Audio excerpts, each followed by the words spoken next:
Ce message s'adresse surtout à ceux qui ont des enfants dans cette trame. Par rapport à ce que je vis moi et ce que j'ai capté de tout ça. Quand j'ai commencé mon processus, je me suis dit, mais pourquoi j'ai été faire un enfant? C'est qu'une perte de temps. Et déjà, c'est ce que, en fait, le personnage ne voulait pas d'enfant, mais étant enfant unique dans sa famille, a voulu... en fait, il y avait comme une programmation pour me faire perpétuer l'arbre généalogique. Et étant incarné dans un avatar féminin et que le père du personnage voulait un garçon, déjà j'ai eu beaucoup d'amis garçons. Et, et les forces en moi me faisaient éprouver beaucoup d'agacement quand j'étais avec des filles. Alors déjà, je dois dire que le fait que j'ai fait mon premier audio, j'exprime ma voix et que j'ai eu autant de retours d'avatars féminins, alors déjà là, j'ai trouvé que c'était un pied de nez aux forces. Et, et oui, maintenant j'ai intégré ces deux aspects et j'ai plus de problème ni avec les avatars féminins ni avec les avatars masculins. Mais bref, c'est pas de ça que je voulais parler. Je voulais exprimer mon vécu par rapport au fait d'avoir des enfants dans cette trame. Alors oui, au début, je me suis dit, mais non, c'est qu'une perte de temps. En plus, il est tout le temps en train de m'agacer. Je manquais beaucoup de patience. Là, c'était important aussi de neutraliser la patience et l'impatience. Le savoir que j'ai aujourd'hui, c'est que en ayant un enfant, en fait, c'est comme si ça me permettait, au travers de cet enfant, de préserver l'innocence et donc de préserver ma propre pureté. Alors oui, je vois très peu de monde. Et donc du coup, les forces se servaient de mon enfant pour me faire diffracter ma colère vibratoire en colère émotionnelle. Et ça, j'y ai fait opposition. J'ai clarifié les choses avec les forces. Parce que les forces n'utilisaient plus l'autre pour me faire douter. Bref, les forces utilisaient encore mon fils pour me titiller, me tourner autour, me manquer de respect, etc., etc., etc. Donc j'ai affirmé mon réel et j'ai prévenu les forces qu'elles n'utilisent plus mon enfant pour me faire diffracter. Et ce qui est sorti également par ma parole, c'est que les forces n'avaient pas intérêt d'utiliser les autres pour attaquer mon fils et ensuite me faire diffracter également ma colère contre les autres par besoin de défendre mon enfant. Donc voilà, je trouvais important de préciser il faut toujours nuancer, que rien n'est totalement inutile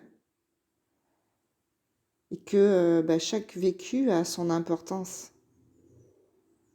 Chaque paramètre a son importance.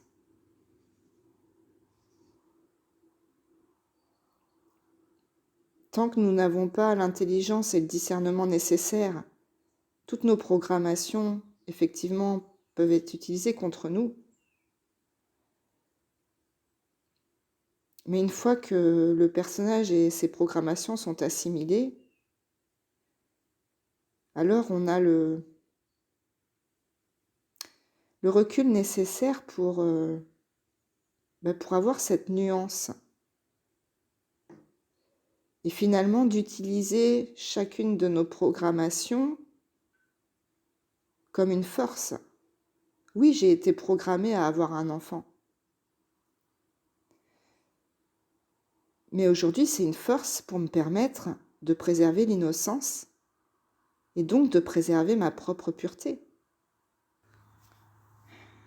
À la réécoute de cet audio, j'ai ressenti que j'avais besoin d'ajuster encore, d'affiner encore. Ce que je ressens par rapport à la préservation de l'innocence via cette expérience d'être maman dans la trame, bien en fait c'est au niveau de la pureté, c'est pareil. Enfin oui, je sais pas comment exprimer ça, mais avant, quand j'étais encore trop proche de l'ego, que j'étais encore trop dominée par les forces, je me disais, mais pourquoi la pureté aurait envie de détruire des êtres? Et aujourd'hui, je sais pourquoi. Pour se préserver. Donc ce que je vis à travers le scénario du personnage, bien à une plus grande échelle,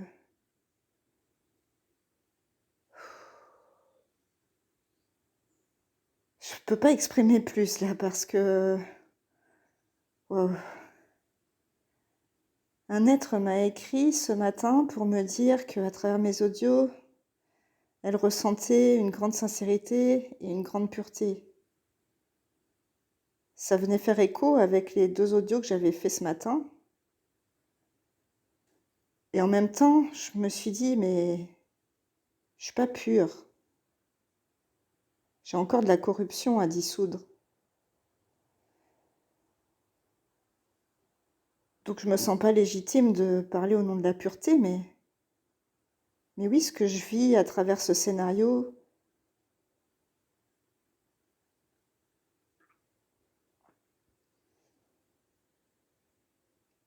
c'est quand même le reflet de notre pureté à tous.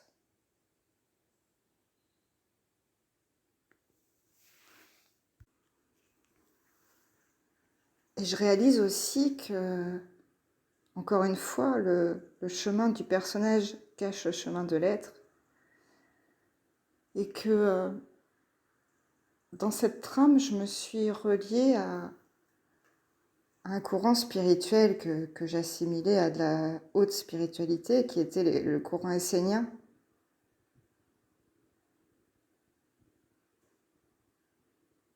Et qui associait la Vierge à la pureté, qui sont tous habillés en blanc, parce qu'ils se croient purs, c'est con, mais ils sont loin d'être purs. Et d'ailleurs, cette forme de pureté que j'avais en moi, en fait, c'est à partir du moment où je l'ai dissoute que j'ai vraiment pu me rapprocher de mon être. Oui, j'ai toujours recherché la pureté ici. Mais je ne l'ai pas cherchée au bon endroit.